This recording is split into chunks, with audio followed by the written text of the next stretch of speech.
शाखा क्रमांक 207 ला आता उद्धव बाळासाहेब ठाकरे हे भेट देणार आहेत। आपण पाहतो या ठिकाणी नांदगावकर साहेब पण पोहोचलेले आहेत आणि प्रभाग क्रमांक 207 मधून शलाकाताई हरियाण या रेल्वे इंजिन म्हणजे मनसेचं जे इंजिन आहे त्या चिन्हावरती उभ्या आहेत आणि आपण पाहतोय की बरेचसे कार्यकर्ते जे शिवसेनेचे पण आहेत मनसेचे पण या ठिकाणी आहेत। स्वतः नांदगावकर या ठिकाणी दाखल झालेले आहेत। एक प्रकारचा उत्साह आज पाहायला मिळाला उद्धव ठाकरे यांच्या दौऱ्यामध्ये।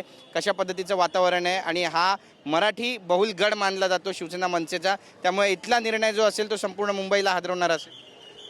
मला असं वाटतं की निश्चितपणे मुंबईमध्ये चमत्कार घडणार आणि ही मुंबई मराठी माणसांची आहे, मुंबईवरती प्रेम करणाऱ्यांची आहे आणि ठाकरेंची आहे।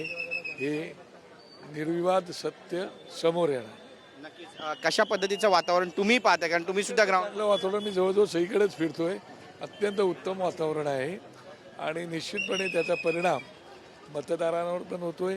या ठिकाणी मतदार बांधव तर एकत्र आलेलेच आहेत, परंतु त्याच्यासोबत शिवसेना, महाराष्ट्र नवनिर्माण सेना, राष्ट्रवादी पक्षाची सगळे कार्यकर्ते अत्यंत एकमेकांमध्ये मिसळून एकरूप होऊन आता पक्षाचा प्रचार करतायत आणि त्याचा निश्चितपणे फायदा या येणाऱ्या निवडणुकीत आम्हाला होईल। ठाकरे ब्रँडचा जो जादू आहे तो मुंबई महानगरपालिकेमध्ये दिसेल।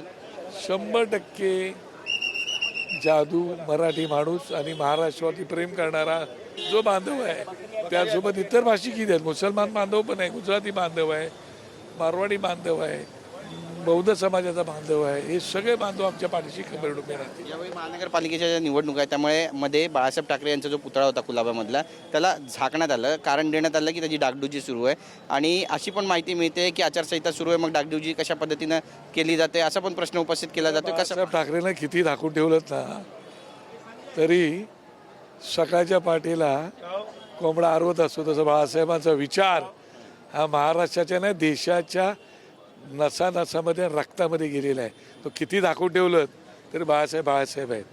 नक्की जे बिनविरोध नगरसेवक निवडून आलेले आहेत त्यांचा विषय आता गाजतोय आणि आज अविनाश जाधव यांनी सुद्धा पत्रकार परिषद घेतली, राजेंद्र विचारे सोबत होते। कोर्टामध्ये जाणार हे प्रकरण देवेंद्र फडणवीस महाराष्ट्राचे मुख्यमंत्री ते म्हणतायत की आता EVM नंतर या प्रकरणावरती तुम्ही घोटाळेबाजच आहात। तुमच्यामध्ये जर एवढी ताकद असती ना तर तुम्ही आमने सामने लढाई केली असती, अधिकाऱ्यांना हातात घेऊन पैसे देऊन। कशाला करताय लढाई, माणसं कशाला मोडताय? त्याच्यात लोकांना कळतं तुम्ही फसवाफसवी करताय, ती लांडी लबाडी करताय।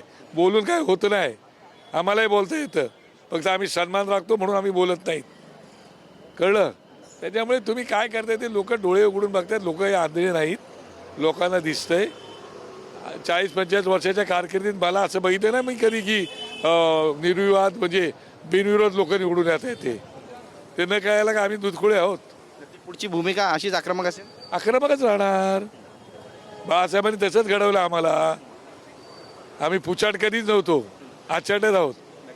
तर आपण पाहतोय आपली भूमिका या ठिकाणी मांडलेली आहे आणि परखड भूमिका मांडलेली आहे।